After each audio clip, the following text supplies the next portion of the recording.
Sa ngalan ng Ama at ng Anak at ng Espiritu Santo. Amen. Ang pagpapala ng ating Panginoong Hesukristo, ang pag-ibig ng Diyos Ama, at ang pakikipagkaisa ng Espiritu Santo naway sumainyong lahat. At sumaiyo rin. Mga kapatid, aminin natin ang ating mga kasalanan upang tayo'y maging marapat gumanap sa banal na pagdiriwang. Inaamin ko sa makapangyarihang Diyos At sa inyo mga kapatid, na lubha akong nagkasala sa isip, sa salita at sa gawa, at sa aking pagkukulang. Kaya isinasamo ko sa mahal na Birheng Maria, sa lahat ng mga anghel at mga banal, at sa inyo mga kapatid, na ako'y panalangin sa Panginoong ating Diyos. Kaawaan tayo ng makapangyarihang Diyos, patawarin tayo sa ating mga kasalanan at patnubayan tayo sa buhay na walang hanggan. Amen. Panginoon, kaawaan mo kami. Panginoon, kaawaan mo kami. Kristo, kaawaan mo kami. Kristo, kaawaan mo kami. Panginoon, kaawaan mo kami. Panginoon, kaawaan mo kami. Manalangin tayo. Ama naming makapangyarihan, ginawa mong maging katangi-tangi si Santo Tomas sa pagiging uliran sa kabanalan at pagiging mahusay sa banal na karunungan. Ipagkaloob mong ang itinuro niya ay aming matutuhan at ang kanyang ginawa ay aming magampanan. Sa pamamagitan ni Hesukristo, kasama ng Espiritu Santo, magpasawalang hanggan. Amen.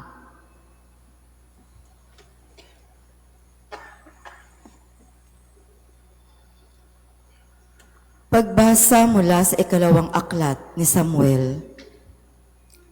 Noong mga araw na iyon, sinabi ng Panginoon kay Nathan, "Ganito ang sabihin mo kay David, ipagtatayo mo ba ako ng tahanan? Mula nang ilabas ko sa Ehipto ang Israel, wala pa akong bahay na masasabing akin. Hanggang ngayoy, tolda pa ang aking tahanan. Kahit lagi akong kasama ng Israel, wala akong sinabing anuman sa sino mang hukom tungkol sa tahanang sedro na dapat kong tirahan, gayong ako ang pumili sa kanila upang mamahala sa aking kawan. Sabihin mo rin sa lingkod kong si David ang salitang ito ng Panginoon.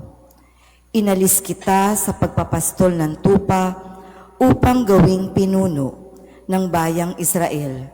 Kasama mo ako saan mang dako at lahat mong mga kaaway ay aking nilipol. Gagawin kong dakila ang iyong pangalan, tulad ng mga dakilang tao sa daigdig. Bibigyan ko ang Israel ng kanyang lupa at doon ko patitirahin. Wala nang gagambala sa kanila roon. Wala nang aalipin sa kanila tulad noong una. Buhat nang maglagay ako ng hukom nila. Magiging payapa ka sapagkat wala nang gagambala sa iyo. Bukod dito, akong Panginoon ay nagsasabi sa iyo, patatatagin ko ang iyong sambahayan. Pagkamatay mo, isa sa iyong mga anak ang ipapalit ko sa iyo. Patatatagin ko ang kanyang kaharian. Siya ang magtatayo ng templo para sa akin, at sa kanyang angkan magmumula ang maghahari sa aking bayan magpakailanman. Kikilanlin ko siyang anak at ako na may magiging ama niya. Parurusahan ko siya tulad ng pagpaparusa ng ama sa nagkasalang anak. Ngunit ang paglingap ko sa kanya'y hindi magbabago, di tulad ng nangyari kay Saul. Magiging matatag ang iyong sambahayan. Ang iyong kahari ay hindi mawawaglit sa aking paningin at mananatili ang iyong trono. Isinaysay ni Nathan kay David ang lahat ng sinabi sa kanya ng Panginoon. Ang salita ng Diyos. Salamat sa Diyos. Sa kanya mananatili ang aking pag-ibig lagi. Sa Kanya mananatili ang aking pag-ibig lagi. Sabi mo, O Poon, ikaw ay may tipan na iyong ginawa kay David mong hirang, at ito ang iyong pangakong iniwan.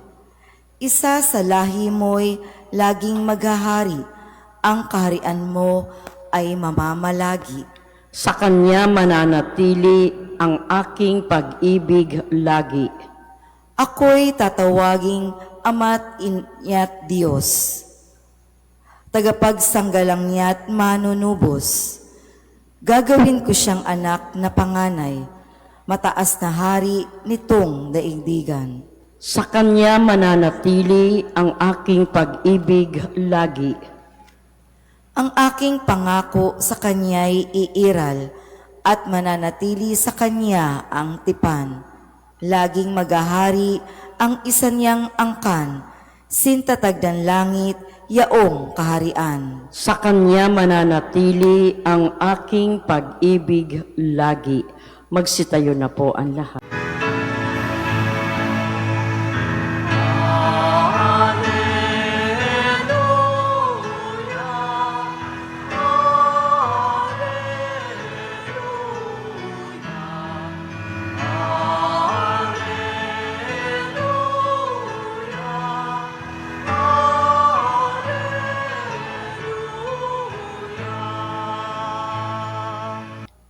Sumayin niyo ang Panginoon. At sumaiyo rin. Ang mabuting balita ng Panginoon ayon kay San Marcos. Papuri sa iyo, Panginoon. Noong panahong iyon, muling nagturo si Jesus sa tabi ng lawa ng Galilea. Pinagkalipunpunan siya ng napakaraming tao, kaya't lumulan siya sa isang bangkang nasa tubig at doon naupo. Ang karamihan na may nasa dalampasigan, nasa gilid na ng tubig, at sila'y tinuruan niya ng maraming bagay sa pamamagitan ng talinghaga. Ganito ang sabi niya, "Pakinggan ninyo ito, may isang magsasaka na lumabas upang maghasik. Sa kanyang paghahasik ay may binhing nalaglag sa daan. Dumating ang mga ibon at tinuka ang mga iyon. May binhi namang nalaglag sa kabatuhan. Agad sumibol ang mga iyon sapagkat manipis lamang ang lupa doon. Ngunit nang tumindi ang sikat ng araw, nalanta at natuyo ang mga binhing tumubo, palibhasay walang gaanong ugat. May binhi namang nalaglag sa dawagan. Lumago ang mga dawag at ininis ang mga binhing tumubo, kaya hindi nakapamunga. At may binhing nalaglag sa matabang lupa, at ito'y tumubo, lumago at nag-uhay na mainam. May uhay na tig-30, tig-60, at tig-100 ang butil. Sinabi pa ni Jesus, ang may pandinig ay makinig. Nang nag-iisa na si Jesus, ang ilang nakarinig, sa kanya ay lumapit na kasama ang 12 at tiniling na ipaliwanag ang talinghaga. Sinabi niya, sa inyo'y ipinagkaloob na malaman ang lihim tungkol sa paghahari ng Diyos. Ngunit sa iba, ang lahat ng bagay ay itinuturo sa pamamagitan ng talinghaga. Kaya nga't tumingin man sila ng tumingin, ay hindi sila makakakita, at makinig man ng makinig, ay hindi makaunawa. Kundi gayon, marahil sila'y magbabalik loob sa Diyos at patatawarin naman niya. Pagkatapos sinanong sila ni Jesus, hindi pa ba ninyo nauunawaan ang talinghagang ito? Paano ninyo mauunawaan ng ibang talinghaga? Ang iniahasik ay ang salita ng Diyos. Ito ang mga nasa daan na nahasikan ng salita. Pagkatapos nilang mapakinggan ito, pagdakay dumarating si Satanas at iniaalis ang salitang napahasik sa kanilang puso. Ang iba'y tulad naman ng napahasik sa kabatuhan. Pagkarinig nila ng salita, ito'y agad nilang tinatanggap na may galak. Ngunit hindi naman ito tumitimo sa kanilang puso, kaya't hindi sila nananatili. Pagdating ng kahirapan o pag-uusig dahil sa salita, agad silang nanlalamig. Ang iba'y tulad ng napahasik sa dawagan. Dininig nga nila ang salita, ngunit sila'y naging abala sa mga bagay ukol sa mundong ito. Naging maibigin sa mga kayamanan at mapaghangad sa iba pang mga bagay. Ano pat ang salita'y nawalan na ng puwang sa kanilang mga puso, kaya't hindi sila nakapamunga. Ngunit ang iba'y tulad ng binhing napahasik sa matabang lupa. Pinakikinggan nila at tinatanggap ang salita, at sila'y nagsisipamunga. May tig-30, may tig-60, at may tig-100. Ang mabuting balita ng Panginoon. Pinupuri ka namin, Panginoong Hesukristo. Isang magandang umaga po sa inyong lahat. Ngayon po ay Miyerkules ng 3 linggo sa karaniwang panahon at gayon ay pinagdiriwang ang kapisahan ni Santo Tomas de Aquino, no? Isa sa mga nagtayo ng mga formation o nagtayo ng mga seminaryo na huhubog para sa mga tinawag upang magpari o maglingkod, magpahayag ng mabuting balita, at sa tulong nawa ni Santo Tomas ay atin din pong lubusang maunawaan ang mensahe ng ating Panginoong Hesukristo sa ipinahayag ng mabuting balita, bagamat ito po ay mahaba-haba. Halimbawa po, kasi lahat kayo nakatitig, pero hindi naman lahat na nakatitig, nakikinig. Hindi rin lahat ng mga nakatitig talagang nakatingin. Yung iba, tulala. Tingnan nyo yung katabi ninyo. Diba? Parang hindi ko alam, no? Kung ano ba, dahil ba bagong gising, tulala, di ba? Kapag tulala ang isang tao, wala, kahit anong sabihin mo, walang mapapakinggan yan. Pero nakatingin sa'yo, kala mo nakikinig sa'yo. Dahil isa ito sa mga sikreto na ibinibigay sa atin ng ating Panginoong Hesukristo. Kung gusto natin mas maging maayos ang buhay, hanggang sa makarating tayo sa langit, makarating tayo o pagharian tayo ng Panginoong Hesukristo, ang sikreto ay nasa pakikinig. Ganun din naman, bakit tayo nagkakagulo-gulo? Dahil nagkakaproblema tayo sa pakikinig. Kaya nga pinagdiinan ni Jesus, diba? Ang may pandinig ay makinig. Kaya lang, kadalasan, pinipili nating huwag makinig, o kaya naman kung ano lang ang gusto nating mapakinggan o pakinggan, yun lang ang ating pinakikinggan. Kaya muli, babalik ko. Halimbawa, kayo po, na ina-assume ko na nakikinig kayo ngayon. Habang binabasa ko yung kwento, pero hindi ko alam, no? Kung habang binabasa ito, unti-unti namang nawawala ang atensyon ng pakikinig. Kung tatanungin ko kayo, hanggang saan ang kaya ninyong balikan sa ipinahayag na mabuting balita? Sige nga, kayo na lang muna magtanungan dyan sa tabi ninyo. Hanggang saan ang inyong maaalala? Kaya minsan, no, kapag ako po nagbibigay ng recollection, ng retreat, babasahin ko talaga ng malinaw ang salita ng Diyos dahil ito yung gabay nating lahat. Napakaraming magagandang salita sa mundong ito, pero walang tutumbas sa salita ng Diyos. At ang salita ng Diyos, yan ang biyaya na hindi natin dapat palampasin. Yun nga lang, kamusta nga ang ating pakikinig? Napakaraming distraction minsan o madalas, kaya kailangan mo din talagang magbantay. Kailangan mo din maging attentive. Sa mga nanay, sa mga magulang na naririto, alam ko, no, talagang paulit-ulit kayo na nagsasabi, nagpapaalala, dahil alam niyo rin na hindi pa masyadong naintindihan o naging malinaw sa inyong mga anak yung paggising nga lang, di ba? Bangon na. No? Gaganon lang yan, pero hindi yan susunod. So, ganun din sa salita ng Diyos. Okay, maganda. Napakinggan natin. Pero nag-aaway-away pa rin yan. Yeah. O, napakinggan natin para mas maging maayos. Pero pagkatapos ng misa, minsan sa mga ministries natin, hindi pa rin nagkakaintindihan. Hindi pa rin nagkakaunawaan.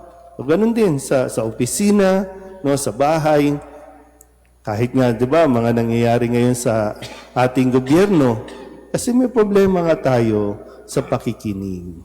So, pwede nga lang i-declare lahat tayo person with disability. At ano yung disability natin? Hearing. Masusolusyonan din lang ng lahat ng ito, ng mga problema natin, kung makikinig lang tayo ng mabuti. Buti pa yun, napakinggan nyo, di ba? No? Nakukuha yung atensyon ninyo.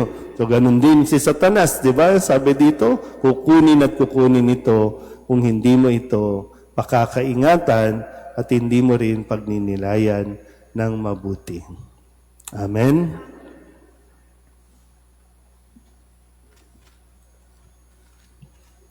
Tinuturuan tayo ni Kristo sa pamamagitan ng mga talinghaga. Si Kristo ang mangasik ng binhi ng salita ng Diyos. Tumugon tayo sa kanyang gawain ito sa pamamagitan ng ating pagtawag sa Ama. Ang ating pong itutugon, Panginoon, dinggin mo ang aming panalangin. Panginoon, dinggin mo ang aming panalangin.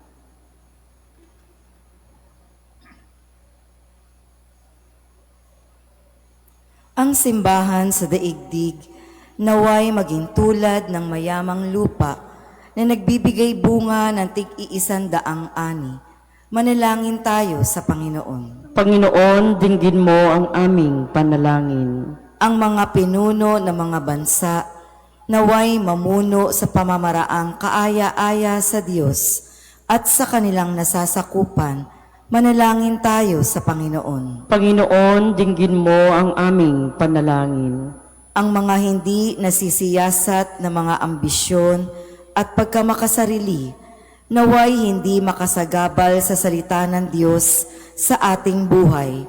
Manalangin tayo sa Panginoon. Panginoon, dinggin mo ang aming panalangin. Ang mga may sakit, naway makaranas ng nakapagpapagaling na kapangyarihan ni Kristo. Manalangin tayo sa Panginoon. Panginoon, dinggin mo ang aming panalangin. Ang mga pumanaw, naway magtamasa ng liwanag, kaligayahan at kapayapaan sa langit. Manalangin tayo sa Panginoon. Panginoon, dinggin mo ang aming panalangin. Idulog din natin sa Panginoon ang ating mga personal na kahilingan at mga panalangin para sa ating mga pamilya, kasama din ang mga kahilingan ng mga nanonood sa online. Lahat ng mga misang pasasalamat, special na intensyon, agarang paggaling ng mga may sakit at ang lahat ng mga kaluluwa, may nihiling na ipagdasal sa misang ito.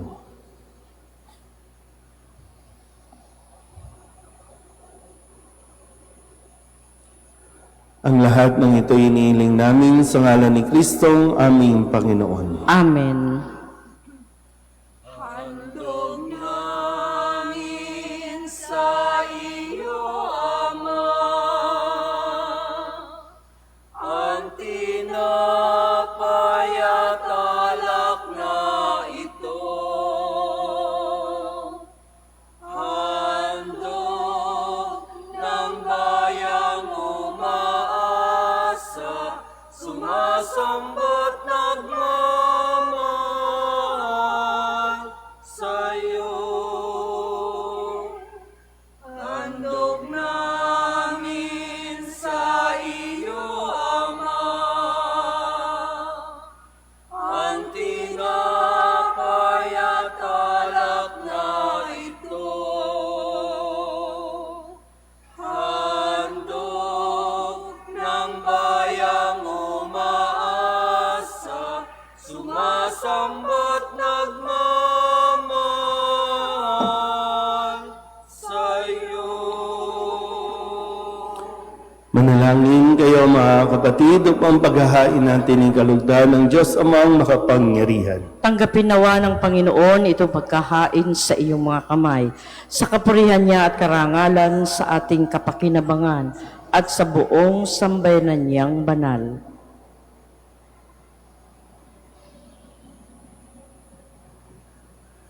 Ama naming lamika, dumudulog kami sa iyong kadakilaan upang ang kapangyarihan mong ipinahayag sa paghahain ng mga alay para gunitain ng mga banal ay magdulot sa amin ng pakikinabang sa kaloob mong kaligtasan sa pamamagitan ni Jesucristo kasama ng Espiritu Santo magpasawalang hanggan. Amen. Sumainyo ang Panginoon. At sumaiyo rin. Itaas sa Diyos ang inyong puso at diwa. Tinaas na namin sa Panginoon. Pasalamatan natin ang Panginoong ating Diyos. Marapat na siya ay pasalamatan. Ama naming makapangyarihan, tunay ngang rapat na ikaw ay aming pasalamatan sa pamamagitan ni Jesucristo na aming Panginoon. Ngayong si Santo Tomas ay pinararangalan sa pamumuhay niyang totoong uliran at pagiging maaasahan sa panunungkulan, kaya't si Jesucristo na maaasahan sa katapatan ay inihahayag sa pangangasiwa sa sambayanan. Ang malasakit ng mga ulirang tagapangasiwa noon ay nagpapatuloy magpahanggang ngayon sa mga panalangin kanilang iniuukol kaysa ng sambayanan mong dito'y nagtitipon. Kaya kaysa ng mga anghel na nagsisiawin ng papuri sa iyo na walang humpay sa kalangitan, kami nagbubunyi sa iyong kadakilaan.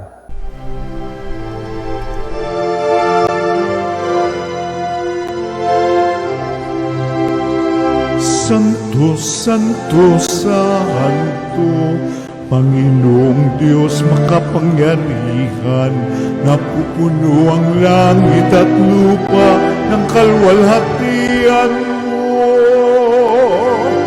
Hosana sa kaitaasan, pinagpalang na paririto sa ngalan ng Panginoon. Hosana sa kaitaasan.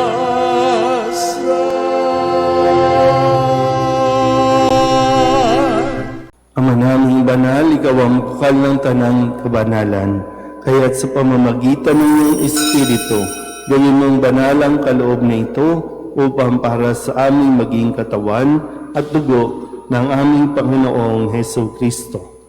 Bago niya pinagtiis ang kusang loob na maging handog, hinawakan niya ang tinapay, pinasalamatan kaniya, pinaghati-hati niya iyon, iniabot sa kanyang mga alagad at sinabi, "Tanggapin ninyong lahat ito at kanin, ito ang aking katawan na ihahandog para sa inyo."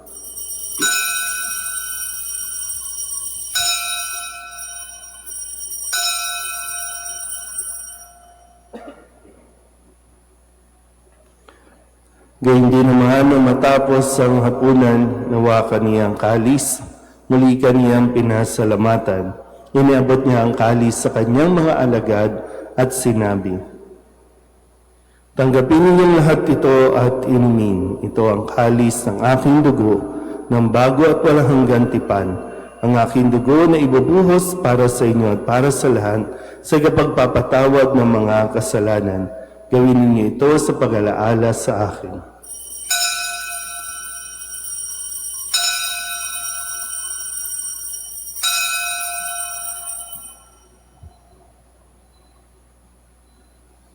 Ipagbunyi natin ang misteryo ng pananampalataya. Si Kristo'y namatay, si Kristo'y nabuhay, si Kristo'y babalik sa wakas ng panahon. Ama, ginagawa namin ngayon ang pag-alaala sa pagkamatay at muling pagkabuhay ng iyong anak, kaya tiniaalay namin sa iyo ang tinapay na nagbibigay buhay at ang kalis na nagkakaloob ng kaligtasan.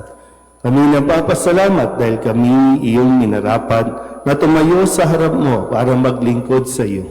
Isinasamo namin kami magsasalo-salo sa katawan at tugo ni Kristo ay mabuklod sa pagkakaisa sa pamamagitan ng Espiritu Santo. Amalingapin mo ang iyong simbahang laganap sa buong daigdig. Puspusin mo kami sa pag-ibig kay San Leon na aming Papa at ni Jose na aming Obispo at ng Tanang Kaparian. Alalahanin mo rin ang mga kapatid naming nahimlay na may pag-asang sila'y muling mabubuhay, gayon din ang lahat ng mga pumanaw. Kawaan mo sila at patuloyin sa iyong kaliwanagan. Kawaan mo at paginapating kaming lahat na makasalo sa iyong buhay na walang wakas. Kaysa ng mahal na Birhen Maria na ina ng Diyos, ng kabiyak ng puso niyang si San Jose, kaysa ng mga apostol at ng lahat ng mga banal na namuhay dito sa daigdig ng kalugod-lugod sa iyo, may pagdiwang nawa namin ang pagpupuri sa ikararangal mo sa pamamagitan ng iyong anak na aming Panginoong Heso Kristo. Sa pamamagitan ni Kristo, kasama niya at sa Kanya, ang lahat ng parangal at papuri ay sa iyo, Diyos amang makapangyarihan, kasama ng Espiritu Santo, magpasawalang hanggan.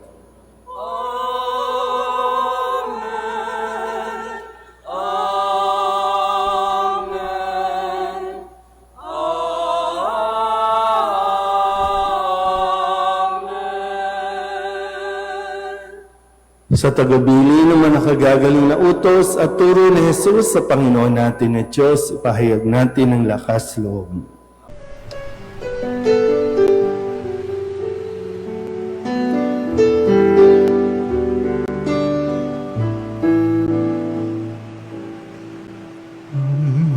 Namin sumasalang ka, sambahin ang ngalan mo, mapasamin ang kaharian mo, sundin ang loob mo dito sa lupa para nang sa langit. Bigyan mo po kami ngayon ng aming kakanin sa araw-araw at patawarin mo kami sa aming mga sala, para ng pagpapatawan namin sa nagkakasala sa amin, at huwag mo kaming ipagdulot sa tukso, at yadya mo kami sa lahat ng masama. Hinihiling namin kami iadya sa lahat ng masama, pagkalooban ng kapayapaan araw-araw, iligtas sa kasalanan at ilayo sa lahat ng kapahamakan, samantalang aming pinananabikan ang dakilang araw ng pagpapahayag ng tagapagligtas namin si Heso Kristo. Sapagkat iyo ang kaharian at ang kapangyarihan at ang kapurihan magpakailanman. Amen. Panginoong Heso Kristo, sinabi mo sa iyong mga apostol, kapayapaan ang iniiwan ko sa inyo, ang aking kapayapaan ang binibigay ko sa inyo. Tunghayan mo ang aming pananampalataya at huwag ang aming mga pagkakasala. Pagkalooban mo kami ng kapayapaan at pagkakaisa ayon sa iyong kalooban, kasama ng Espiritu Santo, magpasawalang hanggan. Amen. Ang kapayapaan ng Panginoon ay laging sumainyo. At sumaiyo rin. Mabigayan tayo ng kapayapaan sa isa't isa.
Ito ang kordero ng Diyos. Ito ang nag-aalis ng kasalanan ng sanlibutan. Mapalad ang mga inaanyayahan sa kanyang piging. Panginoon, hindi ako karapat-dapat na magpatuloy sa iyo, ngunit sa isang salita mo lamang ay gagaling na ako.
Manalangin tayo.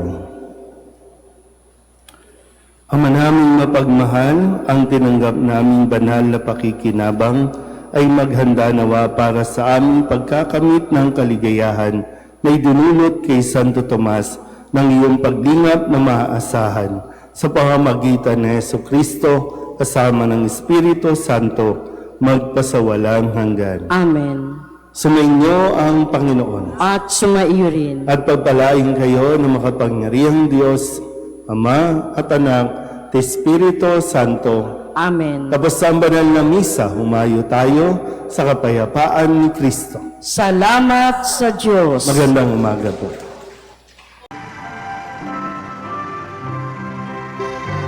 Nuestro Padre Jesus Nazareno, sinasamba ka namin, pinipintungo ka namin, aral mo ang aming buhay at kaligtasan.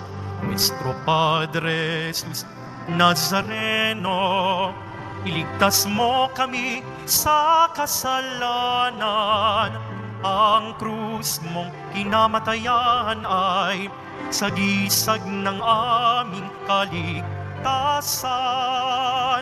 Nuestro Padre Jesus Nazareno, dinarangal ka na amin.